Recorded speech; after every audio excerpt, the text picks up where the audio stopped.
video is going to show how to add different types of content to your Educator ePortfolio and then how to change the design if you want to. But as always, the content is the most important here. So what I'm going to do is I'm going to go to the page that I'm looking for. So you can see I've got some sub pages for each of the T-test domains. So if I go to planning and instruction, this is probably where I'm going to put maybe lesson plans or maybe student work from lessons. So several examples of that might be something from your Google Drive. So these layouts I feel like are super handy. Notice that I'm on the Insert tab over here. So I've got 3 tabs. I've got a tab to create pages, which this layout is, already created with the pages. And then I've got themes and insert. So I'm going to choose the page I want, go to insert, and then I'm going to use a layout right now just to show how to add from Google Drive.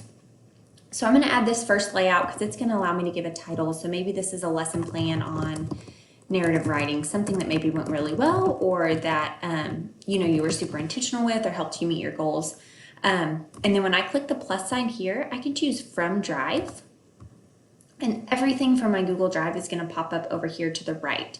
So what's super nice is I can just go into the folder that I know that lesson plan's in, choose what I want to insert, and choose insert. It's really important to note that anything you put into your ePortfolio from Google Drive will go in with the original sharing permissions. So if this is private or it's been in classroom and it's just you and the student and you want others to see, you'll need to open it up as anybody in Northwest can view. So I could open up this piece of work and it looks like here this is in present mode, so I'd go to my Google Drive to share that. And some people even make a Google folder in their drive and they share it as anybody in Northwest and drag work for their ePortfolio in it there. So just several examples, but it's super easy to just pull in work from Google Drive to show how you are meeting your goals. And you've got different templates too. Maybe you want to put 2 lesson plans side by side or something like that.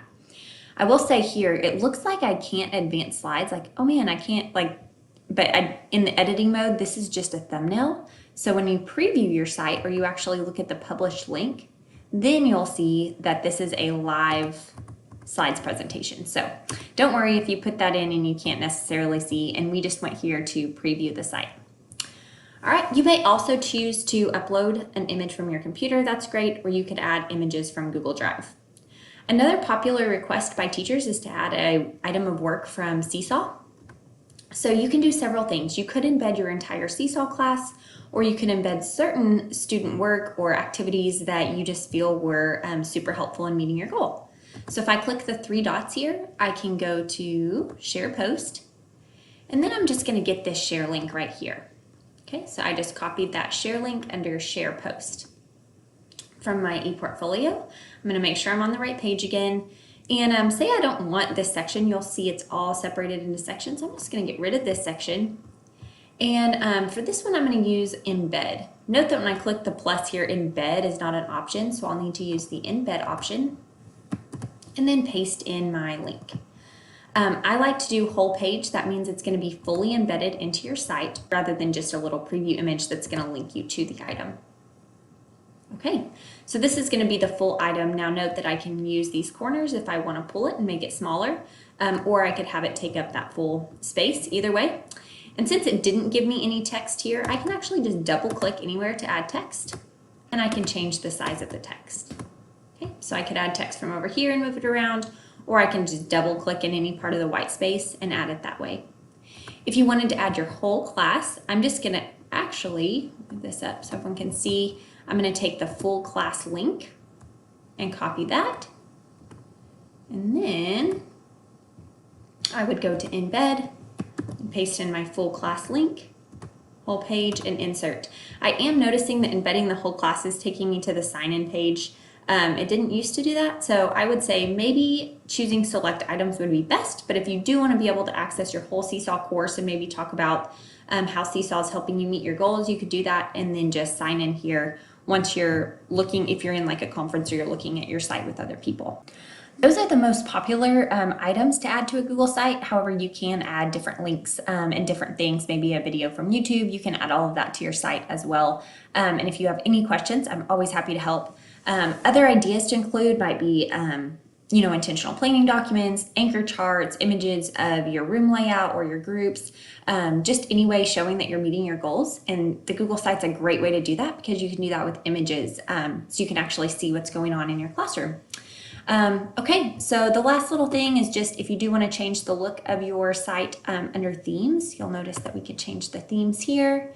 And you can pick the color theme. This color theme is going to be true for the entire site. So if I chose this green, that means the green would show up on every page. So there's themes. I think we had it set up here. And then you can also change the image. So this comes in with this background image, but you could upload an image. You'll just need to make sure it's the right size so it's not super grainy. Or there are a lot of preset images here in Google Sites.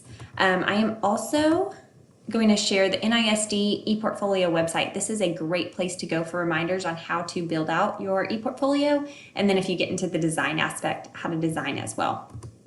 So under build an ePortfolio, we've already got ours created, but this is going to be how to organize your pages.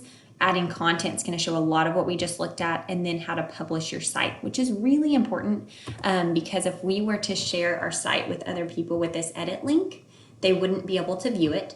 So we'll just want to make sure that it's published. And once it's published, you'll just do your first and last name. Once it's published, you'll see a little arrow here. And that means that you can just click copy publish site link. And then this is going to be the link to your site. So if I paste that into a new tab, I can kind of see what it will look like. And although it saves automatically, you will need to click publish for others to see your save changes. But you'll find resources on that kind of broken up on the ePortfolio website, as well as just a reminder on how to get to your Google Site ePortfolio.